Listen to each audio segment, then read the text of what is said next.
Hi everybody, it's Mrs. Krumsick. Tuesday's lesson, our target is about writing expressions to represent a situation. So really, when we're talking about math and moving into algebraic expressions, it's really like we're taking the English, the word phrase, and we're going to translate it just like we would translate into Japanese or French or Spanish. We're going to take that and we're going to translate it into mathematical language. So in this first box here, we have a number plus 8. So we know that plus is a really important clue. And I know, because we did this last spring with a whole bunch of you, that plus means we are going to do addition. Anytime you see the word sum, we know that it's also addition. More than is going to give you a big clue that that's also addition, and increased by. Those are the 4 big ones. And so if I took all of these and I wanted to put them into an expression, an algebraic expression, we don't know what the number is, but we know we're going to add it to 8. So we're just going to use n to represent the unknown number plus 8. Sum of a number and 8. So that would be the sum of this, the number plus 8. 8 more than a number. You could also write 8 plus n. Either way would be correct. And a number increased by 8. A number increased by 8.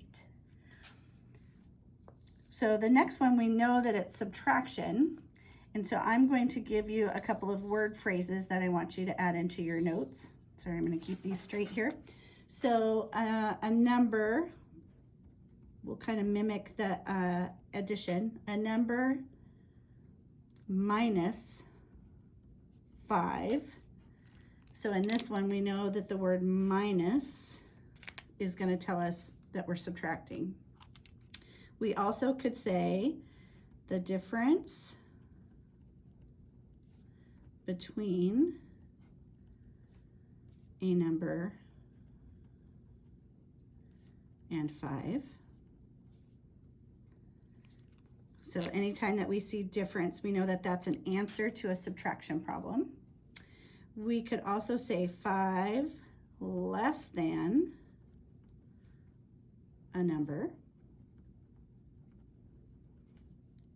So less than, we know that we're going to be taking away the first part from the second part of that sentence. And we could also say a number decreased by 5. And so that decreased is going to tell us. And so in this one, we could say we'll use x for the number this time to represent the unknown, and it's going to be minus 5. With all of these, though, we're really careful. We wouldn't say 5 minus x because that would give us a different type of answer. So you have to be very careful with subtraction. Okay, be careful to translate it word for word. Now, last year we did a little bit with orders of operations if you were in my group, and we talked about different ways that we could represent multiplication. So our next operation is multiplication. And when we're dealing with algebraic expressions, you can say 7 times n. We can also do 7 with an asterisk n. That also means. Another one that you can add is just a dot.